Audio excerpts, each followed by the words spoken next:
Hello, hi guys! Magandang hapon sa inyo lahat. This is Chimpo Masigari Channel, a faith healer, also mata reader. So ngayong hapon, natatigan natin na nagsasabihin sa inyo ng ating mga gabay. This is weekly gabay for the month of January 4 hanggang January 10 for the sign of Cancer. So Cancer, welcome to my channel. Ano kayang messages, advices ng Spirit guys ang ating masasagap for today's video? Kailan naman kayang energy or kaganapan sa buhay ng mga cancer yan ang ating mga hagilap. So guys, this reading is a general reading namang hindi lahat makaka-resonate. Kunin lamang po ang makaka-relate sa inyo and comment down below kung kaninong energy ang ating nasagap. And of course, don't forget to like and subscribe my channel and i-hit notification bell for more videos update. And of course, maraming salamat po sa mga walang sawang pagsuporta sa aking channel, lalo na hindi nag-skip ng ads. Naway pagpalain po kayo ng Diyos at may kapal, siksik, liglig, nag-uumapa ang biyayang manumbalik sa inyo. And of course, umpisahan na natin ang laban for the sign of Cancer. Angel Spirit Messages, give me an information kung anong makikita natin sa iyong mga barahan, no? Kung anong masasagap natin for today's video. So there's a temperance, so there's an healing, no? Magkakaroon ka na raw ng healing dito.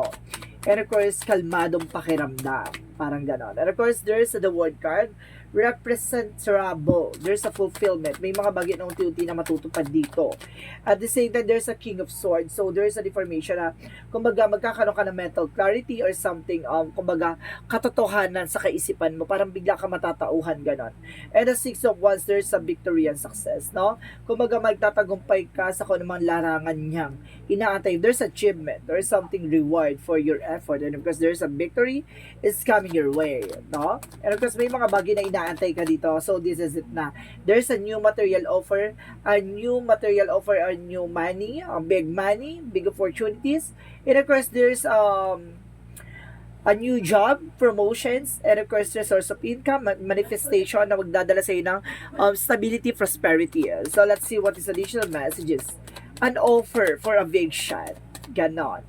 And because there's a tower moment, big changes coming in for you. May malaking pagbabago, no? A big changes na magaganap. So, let's see what is the temperance. So, there's a lover. So, there's a healing with your love life. No? Maaaring, there's a deep soul connection, the two of you guys. Kumbaga, may connection talaga, no? About sa spirit. So, let's see what is the word card. So, there's a Five of Cups, no? There's a regret or something, failure or disappointment. May mga bagay dito na parang, kumbaga, nadidisappoint ka. No, ibig sabihin may mga bagay dito na hindi ka natupad, no? May mga bagay na hiniling mo pero hindi nangyari, no?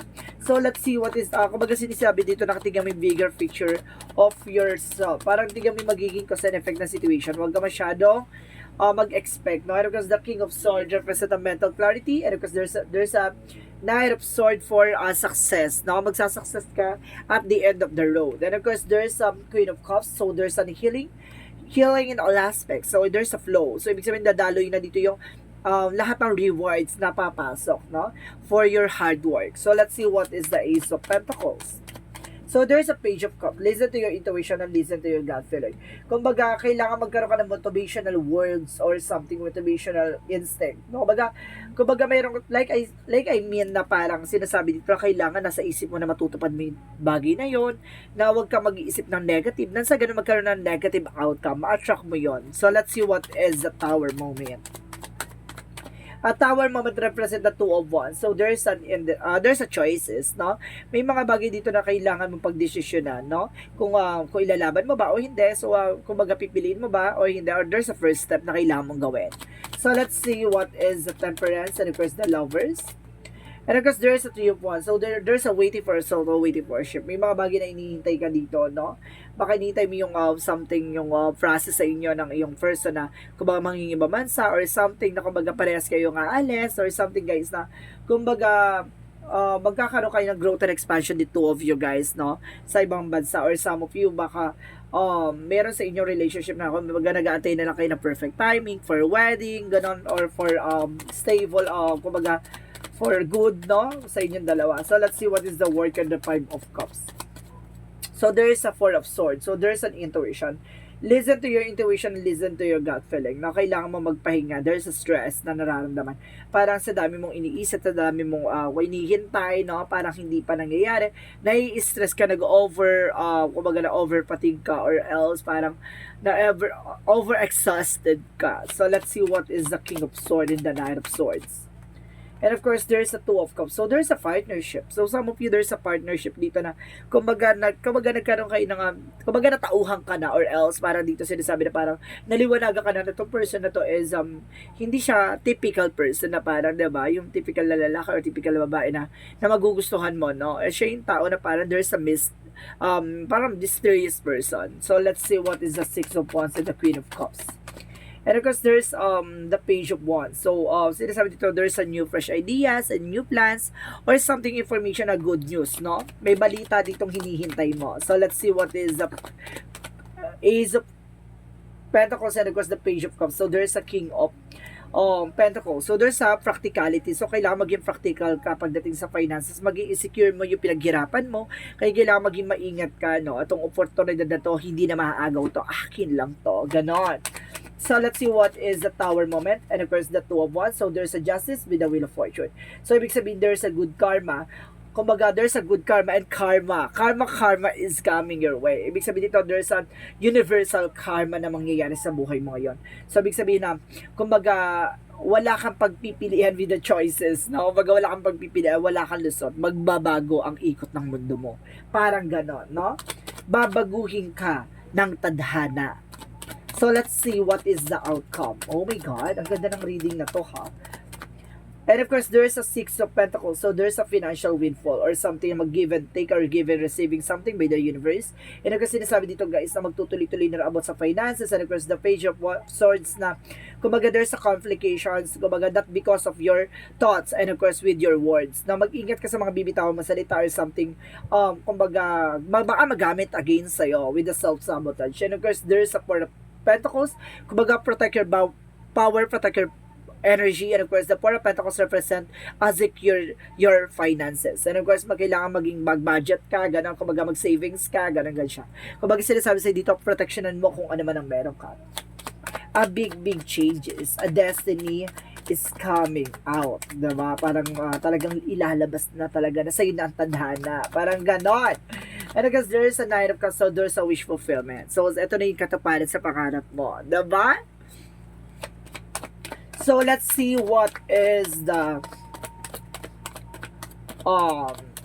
career messages. For career is the Knight of Wands. So, ibig sabihin dito, there is some final push. May mga bagay na kailangan mong ilaban. May mga bagay na kailangan mong magtiwala. And the devil energy is reversed. So, there's a recovery.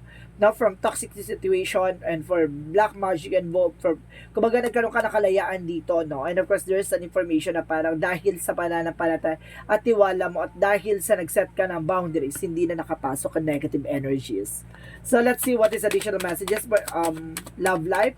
So, there's a higher fun. So, some of you guys nagkaroon ng separation or something, kumbaga misunderstanding, and of course, there's an Empress card, kumbaga there's a renewal, no? Or something na kumbaga bigla kayo pinagbuklod ulit ng tadhana with the divine feminine energy and the divine masculine energy. And of course, there's a spiritual wisdom and religious belief or something belief system na kumbaga talagang pinagbuklod kayo, no?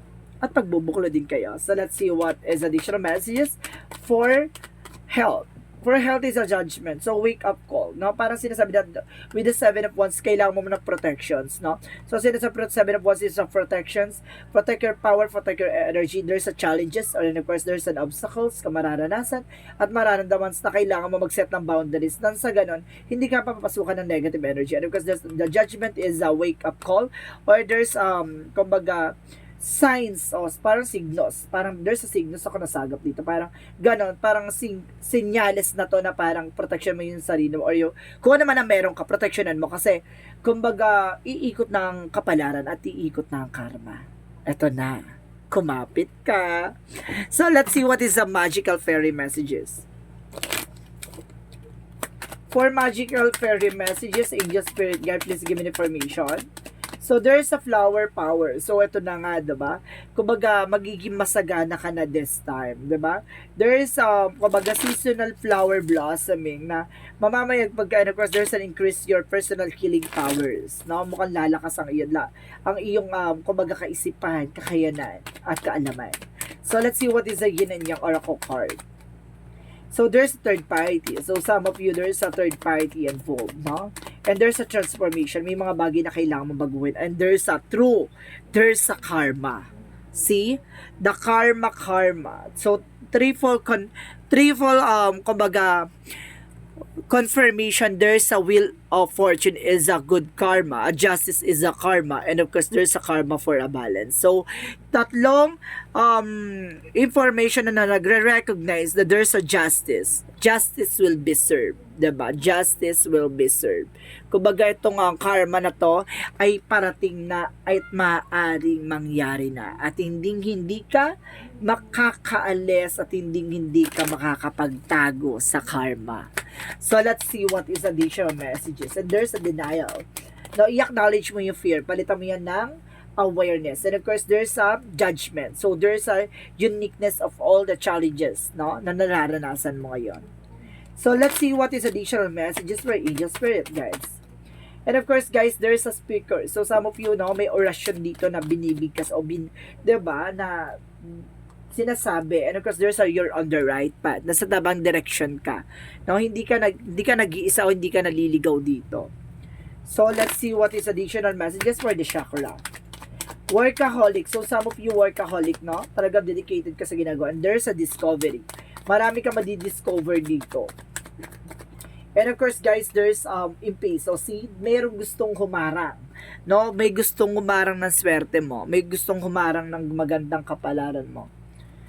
Yung sinasabi, kung gusto mo mangyari o bumaliktad ang karma, na para bumaliktad sa kanya yung ginagawa niya, mag-set ka ng boundaries and protections. And of course, mag-cleansing ka. Nang sa ganon, yung mga ginawa niya, mag-bounce back na sa kanya. Kasi, guys, there's a karma, and justice, and the destiny is yours. Na sinasabi dito, mangyayari to.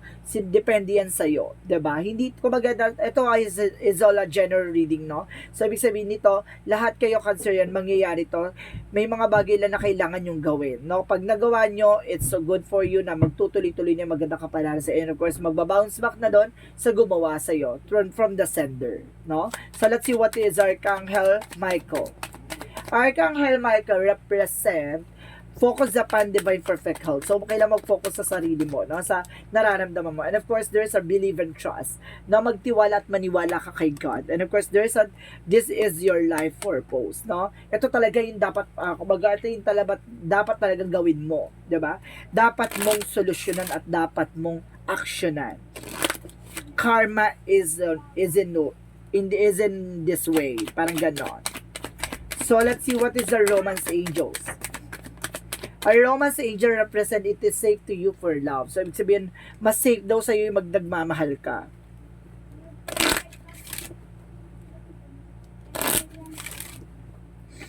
So, let's see what is the Montology. Montology represent the expect the powerful change, no? Mag-expect ka ng mga pagbabago magaganap. And of course, there is an hold your vision. Panghawakan mo yung hinala mo. No, panghawakan mo yung nararamdaman mo. So let's see. There's an intuitions, no? A Cancerian is an intuitions. Meron yung mga kakayanan, no? Paano mag-analyze, mag-visualize, or even yung mga nararamdaman niya. And of course, there is a manifesting. May mga bagay na manifest ka na dito. And of course, there's some release. Now, I told you, no? A transition. Kung gusto mo mabago ang buhay mo, there's a release. May mga bagay na kailangang baguhin. So, let's see what is additional messages for Angel Spirit, guys.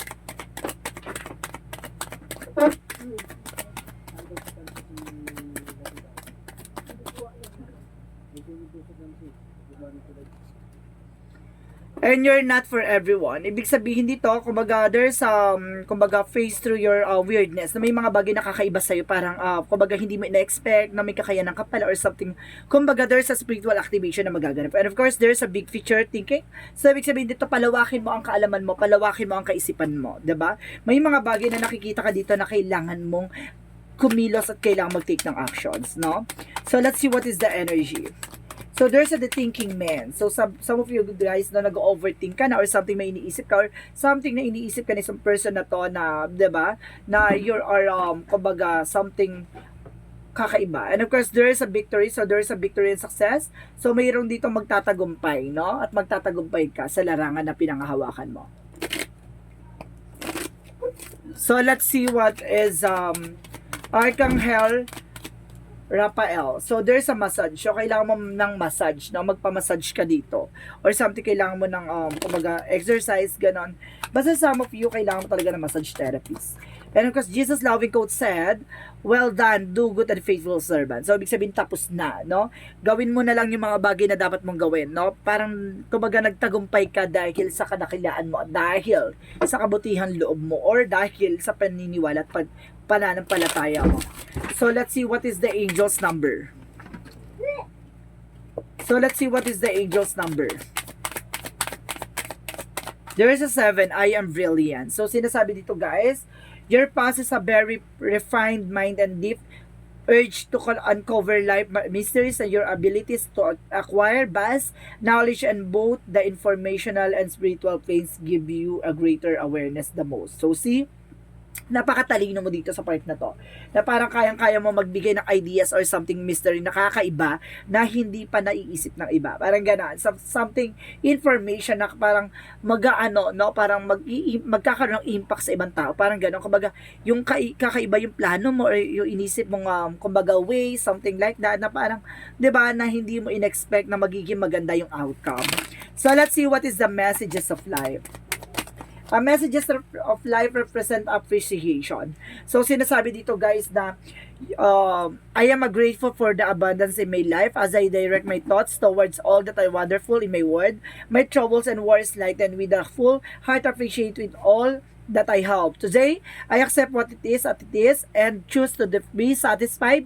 I express my loving things to the universe where the wealth and that is mine. So, see, kumbaga na-appreciate mo yung mga bagay-bagay na nangyayari sa'yo in a bad way, in a bad good things, in kumbaga, in a negative ways or something na in a good ways na sinasabi dito na kung ano man nangyari or kaganapan sa buhay mo, nagpapasalamat ka kasi hindi ka binigo or hindi ka parang natalo sa eksena na to, kung bagkos pinatibay ka at pinalakas ka ng ating Panginoon.